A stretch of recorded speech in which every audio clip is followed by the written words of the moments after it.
வணக்கம் நண்பர்களே இந்த பதிவில் நம்ம பார்க்கக்கூடியது கடக ராசியில் பிறந்த நண்பர்களுடைய வாழ்க்கையிலையும் வாழ்வாதாரத்திலையும் பிறக்கப்படக்கூடிய மே மாதத்தில் இந்த பிரபஞ்சம் கடகராசி நண்பர்களுக்கு தன்னுடைய வாழ்க்கையில் எந்த மாதிரியான ஒரு மாற்றங்களை தரப்போகுதுன்றது பற்றி தானுங்க முழுமையாகவும் ஆதாரபூர்வமாகவும் இந்த பதிவில் நம்ம பார்க்க போகிறோம்.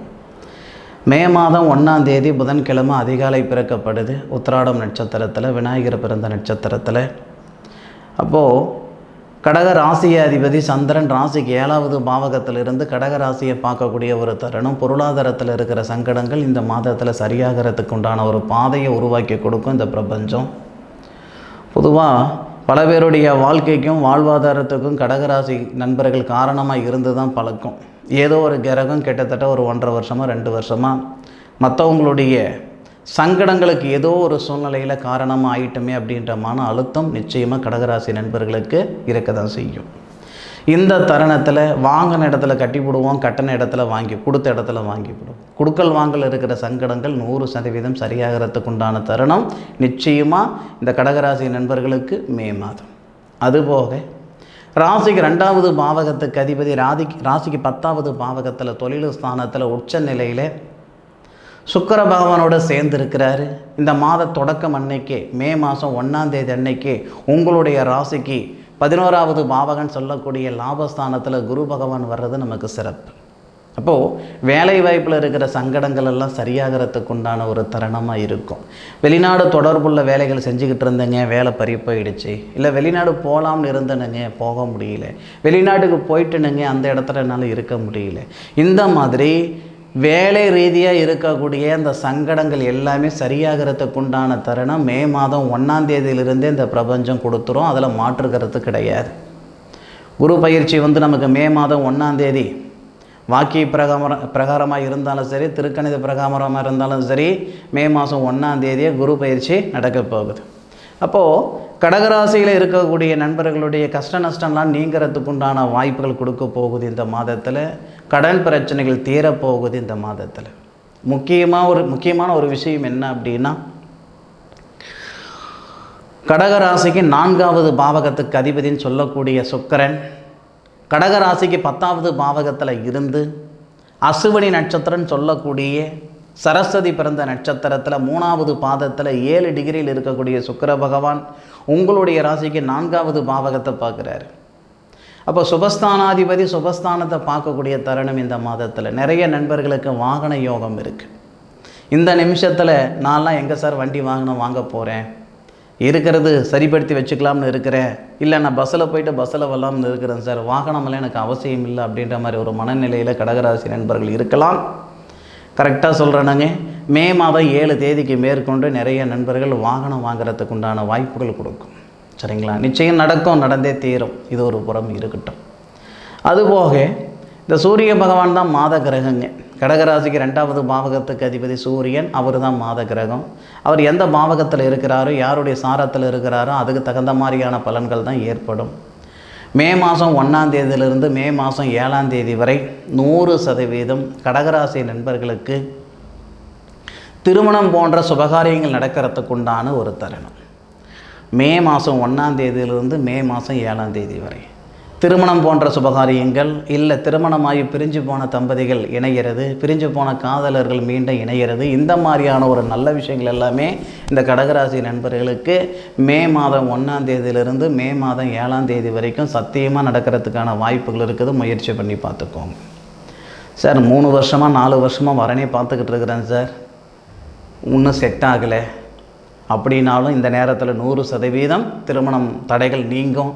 இன்னும் ஒரு சில பிள்ளைகள் இருக்கிறாங்க, 10 வயசு 9 வயசில் வயசுக்கு வந்துட்டாங்களேன்ற சங்கடங்கள் ஒரு சில நண்பர்களுக்கு இருக்கும். 14 வயசு 15 வயசு ஆகியும் இன்னும் வயசுக்கு வரலையேன்ற சங்கடங்கள் ஒரு சில பெற்றவங்களுக்கு கண்டிப்பாக இருக்கும். தன்னுடைய பிள்ளைகள் ருதுவாகலை அப்படின்ட்டு. கடகராசியில் பிறந்த அந்த ஒரு பொம்பளை பிள்ளை 14 வயசு 15 வயசு 16 வயசு ஆகியும் ருதுவாகலை அப்படின்னா மே மாதம் 1ஆம் தேதியிலிருந்து மே மாதம் 7ஆம் தேதிக்குள்ளார கடகராசியில் பிறந்த அந்த பெண்மணி அந்த பொம்பளை பிள்ளை 100% ருதுவாகிறதுக்கான வாய்ப்புகள் கொடுக்கும். சார் இது கூட ஜாதகத்தில் சொல்லிடலாமா சார், பிறந்த உடனே அந்த பிறந்த குழந்தை என்ன படிக்கும், என்ன வேலைக்கு போகும், எப்போ கல்யாணம் பண்ணும், என்ன குழந்தைய பெற்றுக்கும், எப்போ இந்த பிரபஞ்சத்தை விட்டுட்டு போகும்னு சொல்கிற அளவுக்கு ஜாதகத்தில் தெரிஞ்சுக்கலாங்க. இது ஒரு பெரிய விஷயம் கிடையாது. அதுபோக இந்த தருணத்தில் அந்த 7ஆம் தேதியிலிருந்து 14ஆம் தேதி வரை, 7ஆம் தேதியிலிருந்து 14ஆம் தேதி வரை அப்படின்னு நம்ம சொல்லிட முடியாது. 7லிருந்து பார்த்திங்கன்னா கரெக்டாக 21ஆம் தேதி வரைக்கும்னு வச்சுக்கோங்க. ஏன்னா 13 டிகிரிக்கு ஒரு நட்சத்திரம் வருது. அப்போது 7ஆம் தேதியிலிருந்து 21ஆம் தேதி வரை கார்த்திகை நட்சத்திரத்தில் தான் சூரிய பகவான் வராரு. கார்த்திகை நட்சத்திரம் முதல் பாதத்திலிருந்து கார்த்திகை நட்சத்திரம் 4ஆவது பாதம் வரை கிட்டத்தட்ட நமக்கு ஒரு 13 நாள்.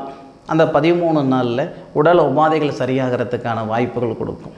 கடகராசியில் பிறந்தவங்க இடுப்பு வலி இருக்குது, முட்டி வலி இருக்குது, தலைவலி இருக்குது, வலிக்கு பஞ்சமாக இருக்குது, ஒன்றும் கிடையாதே. காலையில் ஒரு தொந்தரவு, சாயந்தரம் ஒரு தொந்தரவு, இந்த மாதிரி தொந்தரவுகள் அனுபவிக்கக்கூடிய கடகராசி நண்பர்கள் நிறையவே இருக்க தான் செய்கிறீங்க. அப்பேற்பட்ட நண்பர்களுக்கு இந்த தருணத்தில் 100% சொல்கிறேனுங்க, 100% உடல் உபாதைகள் சரியாகிறதுக்கான வாய்ப்புகள் கொடுக்கும். அதுபோக குடும்பத்தில் நிம்மதி சந்தோஷம் பெருகும். ஏன்னா சூரிய பகவான் தன்னுடைய சுய நட்சத்திரத்தில் இருக்கிறதுனால ஒரு சில நண்பர்களுக்கு மே மாதம் 7ஆம் தேதியிலிருந்து மே மாதம் 21ஆம் தேதிக்குள்ளார ஒரு மனை வாங்கிறதுக்கும் வாய்ப்புகள் உண்டு. ஒன்று கட்டண வீடு புதுப்பிச்சுக்குவீங்க, இல்லையா புதுசாக வீடு வாசல் வாங்கிறதுக்கோ அல்லது கட்டுறதுக்கோ வாய்ப்புகள் கொடுக்கும். மே மாதம் 21ஆம் தேதியிலிருந்து சரியாக மே மாதம் 31ஆம் தேதி வரை 10 நாள் ரோகிணி நட்சத்திரத்தில் தான் இந்த சூரிய பகவான் வரப்போகிறார்.